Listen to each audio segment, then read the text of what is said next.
प्रिय विद्यार्थियों, आज के ऑनलाइन कालांश में आप सभी लोगों का हार्दिक स्वागत है। Good morning. प्रिय विद्यार्थियों, आज हम हमारे रीतिकाल के महान कवि आलम के संदर्भ में पढ़ेंगे। कवि आलम रीति मुक्त काव्य धारा के उन कवियों में से माने जाते हैं जिन्होंने रीति परंपरा से बढ़कर रीति परंपरा से को आगे बढ़ाने का काम किया और साथ ही साथ उन्होंने श्रृंगार रस को और अधिक प्रखर रूप में हमारे सामने प्रस्तुत किया। क्योंकि आप सभी को विदित है कि रीति काल में सभी कवियों ने श्रृंगार को ही अपने काव्य का मूल विषय बनाया है। तो कवि आलम ने भी रीति परंपरा के अनुरूप ही श्रृंगार को, चाहे संयोग श्रृंगार हो चाहे वियोग श्रृंगार हो, सभी प्रकार के श्रृंगार को अपना महत्व दिया है। वहीं उन्होंने वात्सल्य रस को भी अपने काव्य में विशिष्ट स्थान दिया है। वात्सल्य, वैसे तो आप सभी को विदित है कि वात्सल्य सम्राट कवि के रूप में कवि आपके सूरदास का नाम सर्वोपरि आता है, क्योंकि वो मात्र हृदय का कोना कोना झांक आए हैं। किंतु आलम में वैसी सुदृढ़ता नहीं है, किंतु फिर भी हम ये कह सकते हैं कि आलम ने भी सूर का ही अनुकरण करते हुए, सूर के अनुरूप ही अनुकरण करते हुए मात्र हृदय का जो आकर्षक खाका खींचा है या स्वरूप तैयार किया है, वह अपने आप में अनूठा है। कवि आलम ने अपने काव्य में गोपी और उद्धव के बीच केवल संवादों को ही प्रस्तुत नहीं किया है, अपितु उन्होंने माता यशोदा, बाबा नंद और गोकुल ग्राम के समस्त निवासियों के उस प्रेम को अपने काव्यों में स्थान दिया है। और साथ ही साथ कृष्ण की बाल लीलाएं जो बड़ी ही मनमोहक है, बड़ी आकर्षक है, उन बाल लीलाओं के प्रति भी अपना प्रेम प्रकट किया है। इसका तात्पर्य है कि केवल आलम कवि जो हैं वो ही एक ऐसे कवि थे जिन्होंने बालक के उस रूप का चित्रण किया है। रीति काल के अनेक कवि हुए हैं, किंतु जिस बाल रूप का चित्रण कवि आलम ने किया है भगवान कृष्ण का, वैसा अन्यत्र काव्य में देखने को नहीं मिलता। कवि आलम ने कृष्ण के प्रति अपनी भक्ति को प्रकट किया है। वह बाल रूप है, बड़ा ही आकर्षक रूप है, मनभावन वह रूप है। उसे ही भक्ति का रूप प्रदान करते हुए कवि आलम ने अपनी जो प्रस्तुति है काव्य के रूप में, वह हमारे सामने प्रस्तुत की है। तो हमने पिछले पद्यांशों में लगभग 6 पद्यांश हम पढ़ चुके हैं। अब 7वां और 8वां जो पद्यांश है, इन पद्यांशों में कृष्ण के बाल रूप का, यानी कृष्ण के बाल रूप का है। इसमें कृष्ण के बाल रूप का चित्रण है। कैसे भगवान कृष्ण जो है वो बालक के रूप में माता यशोदा और नंद के उस गोकुल ग्राम में सबके लिए एक उत्साह का कारण बन जाता है। बच्चा जब छोटा होता है तो घर में खुशियां और घर का जो माहौल है वो बड़ा खुशियों भरा हो जाता है। तो कृष्ण के आगमन से, कृष्ण के आने से माता यशोदा और नंद फूले नहीं समा रहे हैं। माता यशोदा अपने पुत्र कान्हा को देख देख करके मन में बहुत ही हर्षित होती है और चंद्रमा की कलाओं के समान उसके मुख को देख करके वह उत्साह से भर जाती है और अपना अपार प्रेम कृष्ण के प्रति लुटाना चाहती है। कृष्ण उसका प्राण प्रिय है, अर्थात प्राणों से भी अधिक प्रिय है। कृष्ण के प्रति माता यशोदा का प्रेम देख करके बड़े बड़े देवी देवता भी आश्चर्यचकित रह जाते हैं कि ये वही कृष्ण है, बालक कृष्ण है जिसने राजा बलि को भी छल लिया था। राजा बलि को भी छल करके उसका काम तमाम, यानी कि कहने का मतलब होता है उसको पाताल लोक का देवता बना दिया था। तो अर्थात भगवान कृष्ण जिसकी महिमा अपरंपार है, कवि आलम ने उन्हीं की महिमा का एक संक्षिप्त चित्रण कृष्ण के बाल रूप के रूप में हमारे सामने प्रस्तुत किया है। तो आइए हम कृष्ण के उस बाल रूप का चित्रण पढ़ते हैं। पालन खेलत नंद ललन छलन बली, गोद ले ले ललना करती मोद गान है। देखिए, बाल कृष्ण के बाल स्वरूप का चित्रण करते हुए कवि आलम कहते हैं कि माता पालने में के कृष्ण को झुला रही है। पालन यानी पालने में झूला झुला रही है ना। ये पहला दृश्य है, जब वो छोटे थे कृष्ण, तो उस समय पालने में उनको झूला झुलाती है, पालती पोसती है, बड़ा करती है, पालने में झूला झुलाती है। खेलत, उसे खिलाती है, उसे गोदी लेकर के खिलाती है। खेलत यानी खिलाती है, खिलाती है यानी खेलने से ही खिलाती खाने से नहीं है यानी कि खेलने से वो बच्चे का मनोरंजन करती है।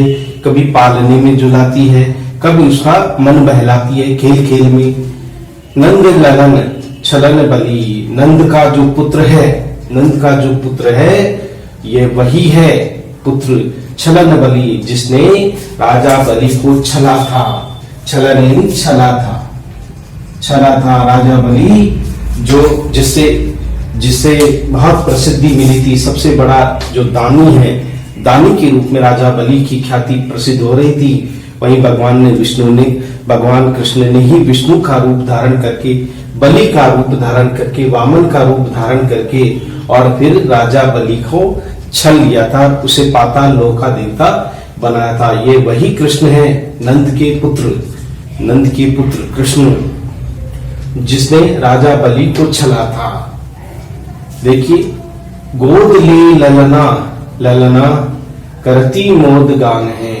जो गोद ले ललना, माता यशोदा जो है वो कृष्ण को गोद में ले करके, जो स्त्री है, ललना यानी स्त्री, माता यशोदा के लिए है। माता यशोदा कृष्ण को गोद में लेकर के करती मोद गान है। मोद यानी खुशी से, प्रसन्नता से,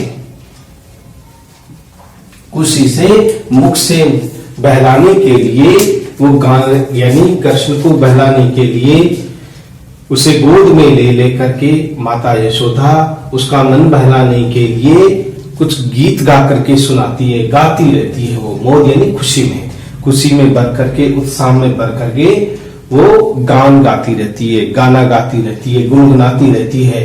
क्योंकि भगवान कृष्ण अर्थात कृष्ण उसकी गोद में है, गोद में उसका मन बहला रही है माता यशोदा, और साथ ही साथ वो कुछ न कुछ गा रही है खुशी के मारे, प्रसन्नता प्रकट करते हुए। तो यहाँ पर भगवान कृष्ण के बाल रूप का वर्णन है कि कृष्ण पालने में झूला झूल रहे हैं। कभी माता उसको खेल खिला करके उसका मन बहलाती है। नंद ललन, नंद का पुत्र कृष्ण, जिसने राजा बलि को भी छला था, ये वही कृष्ण है। देखिए, बाल रूप है ये अभी, लेकिन इनके लिए ये बाद की बातें हैं। गोद ले ललना करती मोद बना, माता यशोदा कृष्ण को गोद में ले करके और उसे खुशी से तरह तरह के गान यानी मन बहलाने का प्रयास करती है। खुशी से भर करके गाना गाती रहती है, अपनी खुशी को प्रकट करती है। आलम सु कवि पल पल मैया पावे सुख, पोषती पीयूष सु करत पयपान है। माता आलम कवि कहते हैं कि वह सुकवि यानी श्रेष्ठ कवि आलम कहते हैं। पल पल मैया पावे सुख, माता यशोदा कृष्ण को अनेक प्रकार के मन बहलाने का काम करके हर पल सुख का पल वो बिता रही है। मैया पावे सुख, अनेक प्रकार के सुखों का भोग कर रही है। हर पल हर क्षण माता यशोदा अनेक प्रकार के सुखों की कामना कर रही है, क्योंकि आज उसकी गोद में कृष्ण है, भगवान कृष्ण है और वो माता यशोदा है। तो माता यशोदा सुकवि यानी श्रेष्ठ कवि आलम कहते हैं कि वह एक एक क्षण उस सुख की अनुभूति को प्राप्त करती है माता यशोदा, कि वह कृष्ण की मैया है और माता होने के कारण उसे वह सौभाग्य प्राप्त हुआ है कि वह कृष्ण को पाल रही है, पोस रही है, उसे पल पल उस सुख की अनुभूति का एहसास करती है। एक एक पल उसके लिए सुख का कारण बन जाता है और वो अनेक प्रकार के सुख प्राप्त करती है। कृष्ण को खिला करके, कृष्ण को तरह तरह से मन बहला करके उसे सुख की अनुभूति होती है। पोषती पीयूष सु करत है पैपान है, वह कृष्ण को पोषती यानी पालन पोषण करती है। पोषती यानी पालन पोषण करना, पालन पोषण करना, उसे बड़ा कर रही है, उसका ध्यान रखती है, उसका खाना पीना पहनना ओढ़ना सब कुछ उसका लालन पोषण करती है माता यशोदा। पीयूष सु करत पैपान है, अमृत के समान दूध का यानी दूध को पिलाती है वो, अमृत के समान अपने दूध को वो पिलाती है माता यशोदा, क्योंकि वो भगवान कृष्ण का या कृष्ण का लालन पोषण कर रही है। अमृत के समान अपने दूध को पिला करके कृष्ण का पुष्ट पोषण करती है, उसका भरण पोषण करती है। वह माता यशोदा है जो कृष्ण का पूरा ध्यान रखती है, उसका लालन पोषण करती है, अमृत के समान पवित्र दूध का पेय करवाती है, उसे दूध पिलाती है। नंद सो कहत नंद रानी हो महर, सत्य चंद की कलनी बढ़त मोरे जान है। नंद की जो पत्नी है, नंद रानी है, नंद की रानी, वो नंद से कहती है, नंद से कहती है हो महर, मैं तो कृष्ण की क्या हूं, मां हूं, माता हूं, मैं तो कृष्ण की माता हूं। और सत्य चंद की कलनी सी बढ़त मोरे जान है। सत का मतलब होता है सैकड़ों चंद्रमाओं की कलाओं के समान, सत यानी सैकड़ों, सत यानी सैकड़ों चंद्रमा की, सैकड़ों चंद्रमा की कलाओं के समान, सैकड़ों चंद्रमा की कलाओं के समान बढ़त मोरे जान है। कृष्ण की जो सुंदरता है, कृष्ण का जो प्रकाश है, जो प्रभाव है, वो बढ़ यानी कि कलनी यानी चांदनी के लिए बढ़त मोरे जान है। अर्थात सैकड़ों चंद्रमा की कलाएं जिस तरह से बढ़ जाती है, उसी तरह से कृष्ण के प्रति जो माता यशोदा का प्रेम है उसी भांति बढ़ रहा है। क्यों मोरे जान है? क्योंकि वो प्राण प्रिय है, माता यशोदा का सबसे अधिक प्राण प्रिय है। तो यहाँ माता यशोदा नंद की रानी वो ये कहती है नंद से कि मैं माता यानी कि कृष्ण की माता हूं, और सैकड़ों चंद्रमा की जो कलाएं हैं, सैकड़ों चंद्रमाओं की कला के समान कृष्ण का जो आकर्षक रूप है वो मेरे हृदय में बस गया है। अर्थात वो मेरी जान है, वो मेरे प्राण तत्व है, अर्थात कृष्ण के लिए हैंगे। आई देख आनंद सो प्यारे कान्हा आनंद में, आन दिन आन घड़ी आन छवि आन है। आगे कवि कहता है कि आई देख आनंद सो प्यारे कान्हा आनंद में, आनंद यानी मुख, आनंद यानी मुख में। कृष्ण के मुख को माता यशोदा ने देखा तो आनंद से भर गई। कितना दिव्य, कितनी आभारी वे उसका चेहरा है कृष्ण का, कितने प्यारे हैं वो कृष्ण, कितने लुभावने वो रूप के हैं। जब से माता ने कृष्ण को देखा है, उसके चेहरे को देखा, उसके मुख को देखा है, माता यशोदा आनंद से भर जाती है और अपने पुत्र कृष्ण के प्रति अपना दुलार, अपना प्रेम और अपनी संवेदनाएं प्रकट करने लगती है। उसके मुख को देखकर वो धन्य हो जाती है और आनंद से भर जाती है, क्योंकि आज उसने कृष्ण की सुंदर मुख को देख लिया है। तो माता यशोदा यहाँ अपने आप को धन्य मानती है, सौभाग्यशालिनी मानती है। आन दिन आन घड़ी आन छवि आन है। आन यानी उस दिन, उस घड़ी, उस छवि, उस सौंदर्य रूप को देख करके वो सबसे अलग है, यानी सबसे भिन्न है। क्या वो समय है, क्या वो दिन है, क्या वो घड़ी है, क्या वह सौंदर्य की प्रतिमान मूर्त है। कृष्ण का वह रूप जो बड़ा ही दिव्य, बड़ा ही अद्भुत वो प्रतीत हो रहा है। माता यशोदा की ये कामना है, माता यशोदा की वह मनोकामना है कि इस घड़ी, इस दिन, इस छवि को जब से देखा है तब से ये जो रूप है कृष्ण का माता यशोदा के हृदय में बस गया है। उस दिन से, उस घड़ी से, उस छवि यानी सौंदर्य के लिए, कृष्ण के सौंदर्य के लिए माता यशोदा जब कृष्ण के उस सौंदर्य को देखती है तो उसके प्रति सम्मोहित हो जाती है, क्योंकि ये माता यशोदा का पुत्र है कान्हा, जिसके प्रति माता यशोदा के मन में अपार वात्सल्य छलक रहा है, वह अपार प्रेम छलक रहा है। कृष्ण के मुख को देखने के लिए माता सदैव व्याकुल रहती है।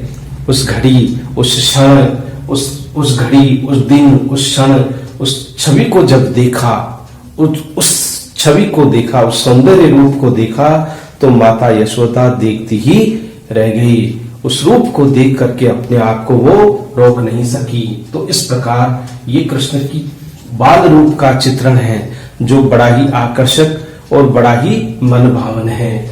किस तरह से माता यशोदा कृष्ण के प्रति उस सौंदर्य के ऊपर सम्मोहित हो जाती है और अपने आप को धन्य मानती है कि वो कृष्ण की माता है, वो कृष्ण की मैया है। उसे बड़ा ही सुखद अनुभूति होती है, वो सुख से भर जाती है ऐसी छवि को देख करके, जिसका भरण पोषण स्वयं माता यशोदा ने किया है।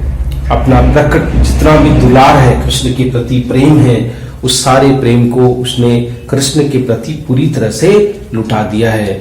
ये एकमात्र हृदय की जो अनुभूति है, एकमात्र हृदय की जो संवेदना है, उन सभी संवेदनाओं को इस पद्यांश में देखा जा सकता है। तो ये पद्यांश जो है ये कृष्ण के बाल रूप का चित्रण करने वाले और माता यशोदा की जो मनोकामना है यही है कि वो कृष्ण की सदैव उस सुंदर छवि को देखते रहना चाहती है।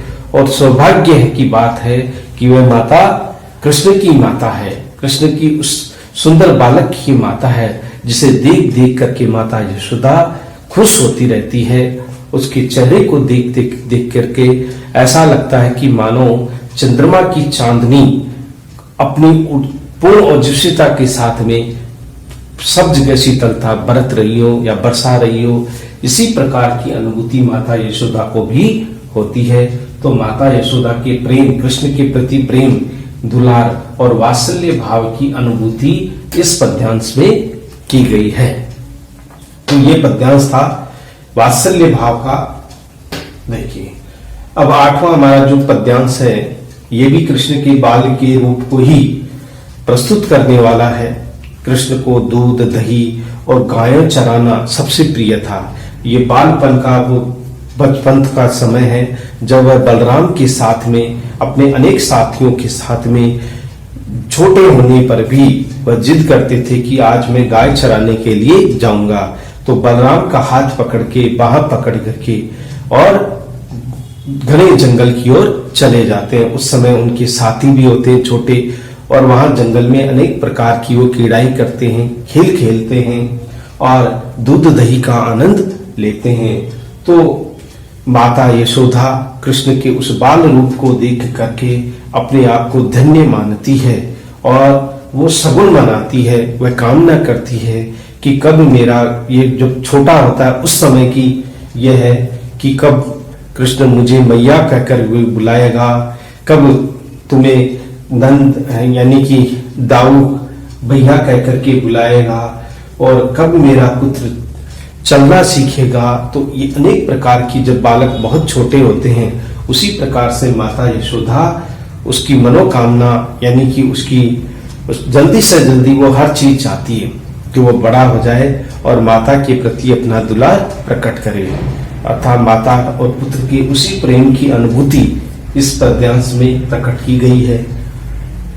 कृष्ण को सबसे ज्यादा दही और दूध के प्रति लगाव था। वे दूध दही की चोरी भी करते थे और यहाँ तक कि वो अपने मित्रों के सामने खेल खेलते समय मित्रों के सहारे अनेक प्रकार की दूध दही की चोरी करते हुए पकड़े भी जाते थे। तो इस प्रकार के जो भाव है, इन्हीं भावों की अनुभूति अगले इस पद्यांश में की गई है।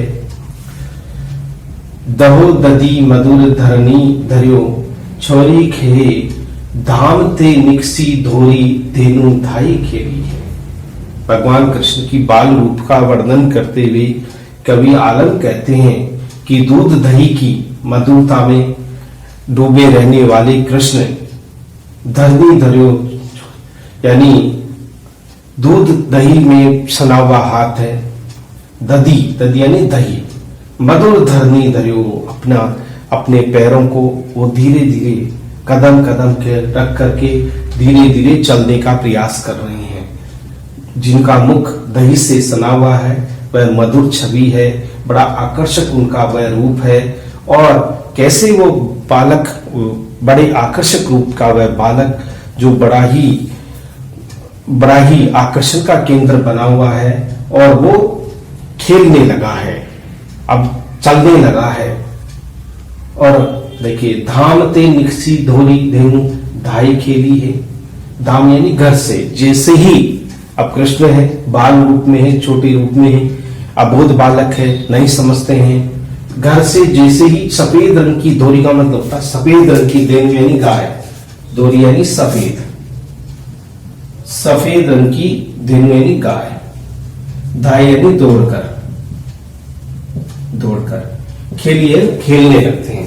माता यशोदा कह रही हैं कि माता यशोदा के घर से गायों का एक झुंड जाता है, तो एक छोटी जो गाय है, सफेद रंग की गाय, उस गाय को देख करके कृष्ण प्रफुल्लित हो जाते हैं और दौड़ करके उसके साथ में खेलने लग जाते हैं, क्योंकि बच्चे हैं और बच्चों और गाय के प्रति अपना दुलार, अपना प्रेम प्रकट करते हैं। जैसे ही घर से, धाम यानी घर से, निकसी यानी निकलती है, गाय है, जैसे ही घर से निकलती है तो सफेद रंग की गाय को दौड़ करके कृष्ण उसे पकड़ लेते हैं और उसके साथ में खेलने लगते हैं, क्रीड़ा करने लगते हैं, क्योंकि गायों के प्रति उनका अपार प्रेम रहा है, अपार श्रद्धा रही है, अपार दुलार रहा है। तो सफेद रंग की वह गाय को दौड़ करके पकड़ लेते हैं, दौड़ करके, दौड़ी यानी धाई यानी दौड़ करके, कहीं ऐसा ना हो कि गाय आगे निकल जाए। छोटे बच्चे हैं तो तुरंत जाकर के उस गाय को पकड़ लेते हैं और अपना दुलार, अपना स्नेह, अपना जो प्रेम है उस गाय के प्रति प्रकट करते हैं, उसके साथ खेलने लगते हैं। धोरी लोटी है, लपेटी लपट है ऐसे। अब देखिए, धोरी लोटी है, लपेटे हैं। और जैसे ही गाय वापस जंगल से वापस लौटकर आती है वैसे ही दौड़ते हुए वापस उसको लिपट जाते हैं। जब गाय आती है सफेद रंग की, तब भी वो उसके प्रति अपना दुलार, अपना प्रेम और खेलने लगते हैं। और जब वापस वही सफेद गाय वापस लौट करके आते हैं तो भी वो उनसे लिपट जाते हैं, उस गाय से लिपट जाते हैं। और ऐसे हैं कृष्ण। इस प्रकार का जो दुलार है, इस प्रकार का जो प्रेम है गायों के प्रति उनका, वो अपार रूप से प्रकट हुआ है। सुखद सुने हैं बेन बतिया अमोली है, आलम सुख कवि मेरे लालन चलन है सीखे। सुखद स्नेह है, सुख देने वाले, सुख देने वाले, स्नेह बेन बतिया अमोली है, कृष्ण है। वो बेन यानी वाणी या बात, बेन यानी वाणी, बतिया यानी बातें, अमोली जिसका कोई मोल न हो, अर्थात सुख देने वाले वह कृष्ण जिनकी सुंदर वाणी या बातें सुनने के लिए कान तरस जाते हैं। बड़ी तुतलाई हुई आवाज में, बड़ी मधुर स्वर में माता यशोदा चाहती है कि उनकी वाणी बड़ी अनमोल है, अमोल है, जिसकी कोई कीमत नहीं है, जिसका कोई मूल्य नहीं है। वह स्नेह, वह कृष्ण के प्रति प्रेम, वह सुख देने वाला प्रेम है। जब कृष्ण की मीठी मीठी बातें जब माता यशोदा सुनती है तो वो भाव विभोर हो जाती है। हर किसी को मीठी मीठी बातों में कृष्ण सुखद एहसास देने लगते हैं और अपना अपार प्रेम प्रकट करने लगते हैं। उनकी बातें सुन करके सभी लोग आकर्षित हो जाते हैं। आलम सुकवि मेरे लाल चलन सीखे। आलम कवि, श्रेष्ठ कवि, सु यानी श्रेष्ठ, श्रेष्ठ कवि आलम कहते हैं माता यशोदा कामना करती है कि मेरे लालन यानी चलन सीखे, मेरा पुत्र कान्हा कब चलना सीखेगा, कब दौड़ना सीखेगा, क्योंकि अभी काफी छोटा है, चलते चलते गिर जाता है। तो माता तो यही चाहती है कि वह गायों के संरक्षण में रह करके दूध दही खा करके जल्दी से परिपुष्ट हो जाए, और कब मेरा पुत्र लालन चलन सीखे, मेरा पुत्र कृष्ण चलना सीखेगा, कब मैं उसे चलना सिखा पाऊंगी। तो इस प्रकार से ये माँ की एक मनोकामना है, इच्छा है कि वह कृष्ण जल्दी से जल्दी चलना सीखे। तो गिरते पड़ते चलते हैं। बलन की बा ब्रज गलन में डोली है। कृष्ण है, एक जगह बैठ नहीं सकते, चंचल प्रवृत्ति के हैं, इसलिए क्या करते हैं, बलन की बा, अपने बलदाऊ जो बड़ा भाई है बलदाऊ, बलन यानी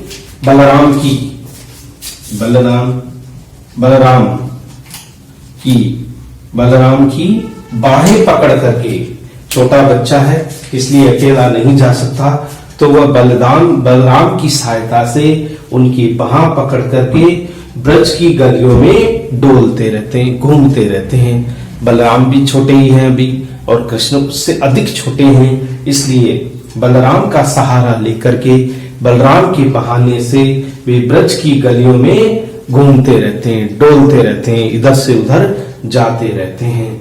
तो इससे क्या हुआ, बलराम का उनको सहारा मिल गया। बलदाऊ बड़े भैया हैं, और बलराम की वही बाहों को पकड़ करके ब्रज की गली गली में डोलते रहते हैं, घूमते रहते हैं।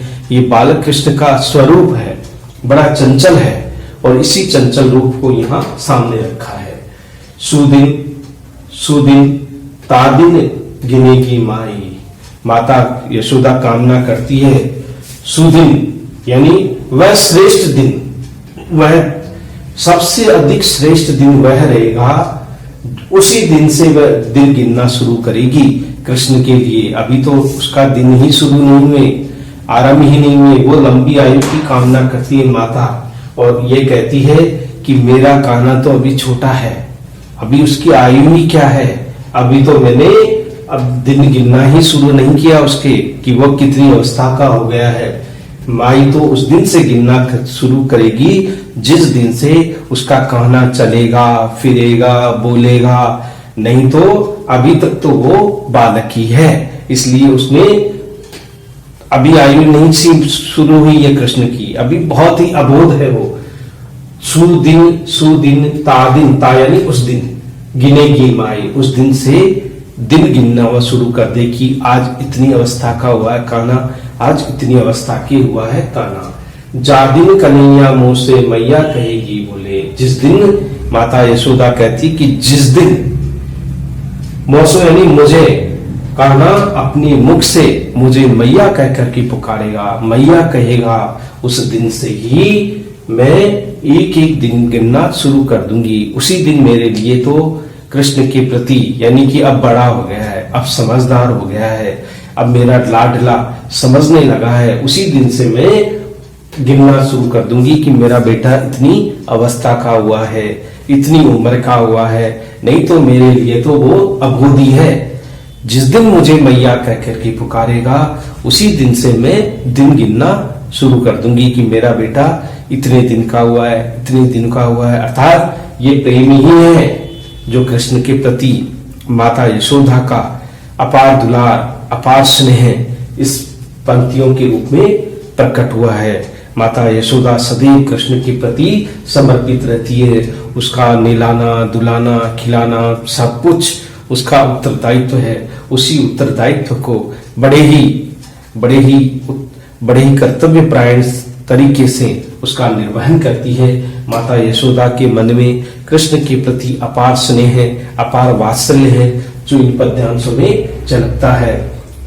कवि आलम भी यही कहते हैं कि माता जो यशोदा है उसके मन में अपने पुत्र कृष्ण के प्रति अपार स्नेह है, और सदैव भी इतना गहरा जिसकी हम कल्पना भी नहीं कर सकते। माता तो अभी बच्चे को दिन गिनना ही शुरू नहीं किया, कहती है कि मेरा बच्चा कान्हा तो बहुत ही छोटा है, बहुत छोटी उम्र है, जिस दिन मुझे मैया कह करके सुनाएगा या बोलेगा, उसी दिन से मेरा बेटा, तो उसी दिन से मैं ये कहूंगी कि ये 1 दिन का हुआ, ये 2 दिन का हुआ, ये 3 दिन का हुआ।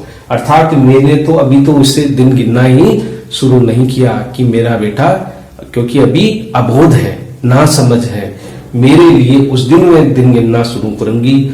सुदिन, सुदिन, सुदिन यानी श्रेष्ठ दिन, वो मेरे लिए श्रेष्ठ दिन होगा जिस दिन कृष्ण मुझसे मैया कह करके बोलेगा। उस दिन मैं समझूंगी, अपने आप को धन्य समझूंगी, मैं सौभाग्यशालिनी समझूंगी। तो इन पद्यांशों में कृष्ण के प्रति अपार दुलार, अपार प्रेम, अपार श्रद्धा का जो भाव है वो प्रकट हुआ है।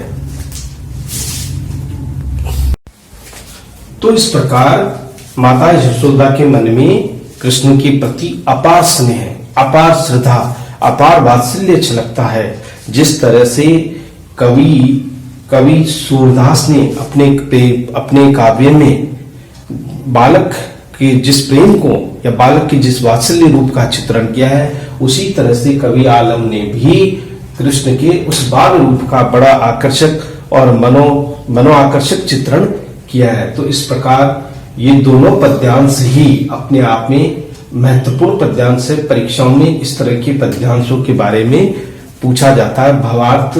तो इस प्रकार ये दोनों पद्यांश, एक पद्यांश में कृष्ण के, दोनों ही पद्यांशों में कृष्ण के बाल रूप का और माता यशोदा की मनोकामना का चित्रण किया गया है। तो अब देखिए, अब हम इनकी विशेषता के विशेष के बारे में हम देखते हैं कि कौन कौन सी ऐसी विशेषताएं हैं जो दोनों पद्यांशों में देखी जा सकती है। तो आइए हम विशेष को देखते हैं। तो हम विशेष को देखें तो पहला जो है, इसमें आलम ने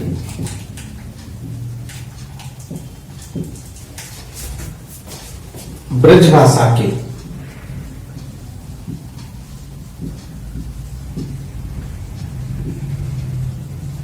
सरलतम रूप का चित्रण किया है, यानी कहीं भी ब्रज भाषा में क्लिष्टता नहीं है, एक सरल बाल भाषा का प्रयोग किया है। दूसरा है, आलम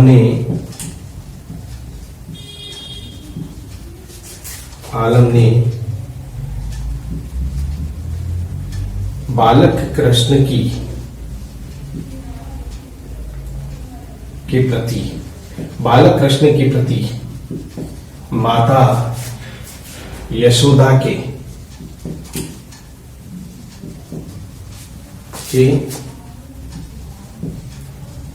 वात्सल्य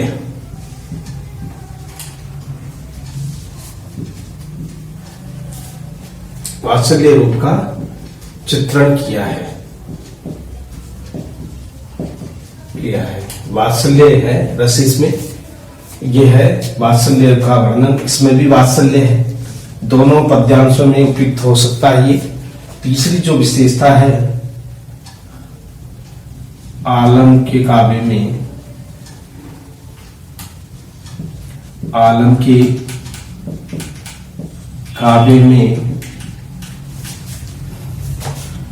सूर्य के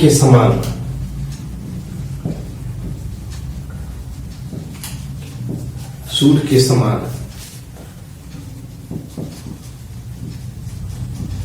बाल रूप का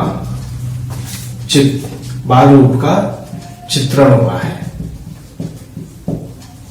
यानी जिस तरह से सूर्य ने किया था उसी के अनुरूप बाल रूप का चित्रण हुआ है। चौथी विशेषताएं हैं, वो है इनके काव्य में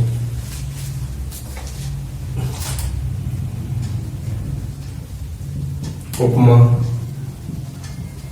रूपक, अनुप्रास, यमक आदि अलंकार का प्रयोग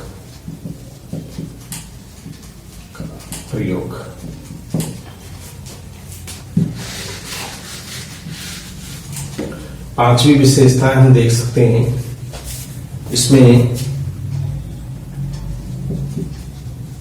काव्य में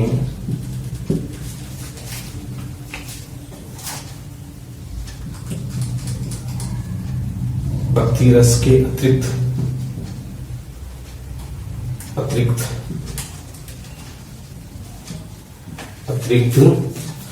वात्सल्य रस की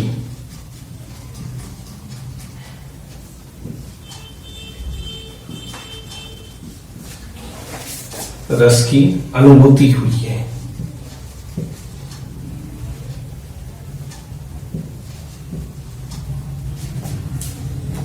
अनुभूति हुई है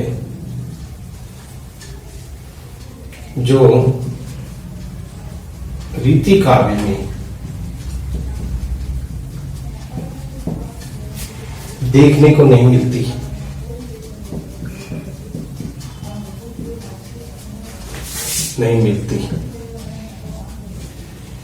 छठा है काव्य में माधुर्य एवं प्रसाद गुण की अभिव्यक्ति हुई है।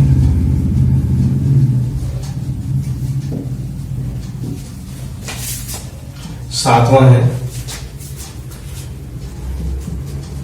काव्य में अभिधा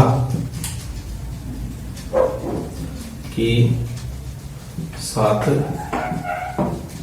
लाक्षणिक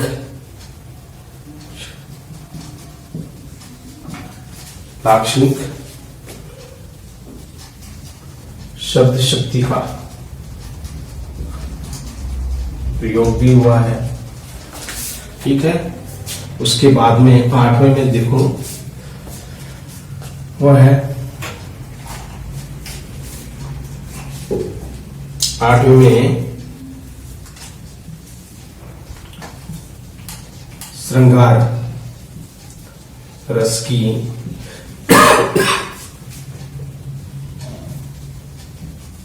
अद्भुत कल्पना दर्शनीय है। कहीं कहीं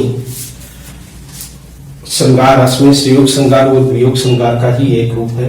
माता यशोदा के प्रति, क्योंकि जरूरी नहीं है कि नायक नायिकाओं के प्रति ही श्रृंगार का चित्रण हो। श्रृंगार में जहां कहीं भी माता के प्रति भी, यानी कि प्रकृति के श्रृंगार के प्रति, माता के कृष्ण के प्रति संयोग श्रृंगार और वियोग श्रृंगार, माता में भी इस तरह के भाव होते हैं जो अपने पुत्र की सदैव श्रेष्ठ कामना करते हैं। तो इस प्रकार के श्रृंगार की अनुभूति इन दोनों पद्यांशों में देख सकते हैं। दोनों पद्यांश भाषा की दृष्टि से सरल है। तो इस प्रकार ये हम विशेषताओं को देख सकते हैं। आलम ने ब्रज भाषा का सरलतम प्रयोग किया है। आलम ने बालक कृष्ण के प्रति माता यशोदा के वात्सल्य रूप का, आलम के काव्य में सूर्य के समान बाल रूप का चित्रण भी हुआ है। बिल्कुल इसके काव्य में उपमा, रूपक, अनुप्रास एवं जैसे अलंकारों का प्रयोग भी देखा जा सकता है। काव्य में भक्ति रस के अतिरिक्त वात्सल्य रस की अनुभूति हुई है जो रीति काल में देखने को नहीं मिलती। कि ये एक ऐसा कवि है जिसमें बाल कृष्ण की अनुभूति को देखा जा सकता है। काव्य में माधुर्य और प्रसाद गुण की अनुभूति दोनों पद्यांशों में देखी जा सकती है। काव्य में अभिधा के साथ साथ लाक्षणिक शब्दावली का प्रयोग किया गया है। देखिए, माँ दिन, सुदिन और साथ अनुप्रास अलंकार भी इसमें मूल रूप से आए हैं। सुदिन अनुप्रास अलंकार है। और श्रृंगार रस की काव्य में अभिधा के साथ लाक्षणिक शब्द शक्ति और श्रृंगार रस की अद्भुत कल्पना दर्शनीय है। ये सारी विशेषताएं आलम के इन दोनों पद्यांशों की विशेषताओं को प्रकट करती है। तो इस प्रकार आलम के ये पद्यांश एक श्रेष्ठ कवियों की श्रेणी में पद्यांश है। तो इस प्रकार आलम ने इन पद्यांशों में श्रृंगार रस से हटकर वात्सल्य रस की सुंदर अभिव्यक्ति की है। तो निश्चित रूप से ये आलम के दो पद थे। दोनों ही पदों में कृष्ण के ही बाल रूप का मनोआकर्षक चित्रण बड़ा ही मनभावन चित्रण और माता यशोदा की मनोकामनाओं को इन पद्यांशों में दर्शाया गया है बड़ा ही आकर्षक शब्दों में। तो इस प्रकार प्रिय विद्यार्थियों, इस प्रकार ये जो पद्यांश है, ये पद्यांश ये सिद्ध करते हैं कि केवल आलम श्रृंगार रस के ही कवि नहीं थे, उन्होंने वात्सल्य रस के साथ साथ श्रृंगार रस की भी अनुभूति की है। यानी श्रृंगार रस के तो ही, किंतु वात्सल्य रस की एक अनोखी अनुभूति प्रस्तुत कर इन्होंने भक्ति के एक नए स्वरूप को हमारे सामने रखा है। तो इस प्रकार ये पद्यांश हमने पढ़े 8 तक। आगामी जो हमारे शेष जो पद्यांश कवि कवि आलम के शेष पद्यांश जो रह गए हैं, उनका यथाशीघ्र हम अध्ययन करेंगे। तब तक के लिए थैंक यू वेरी मच।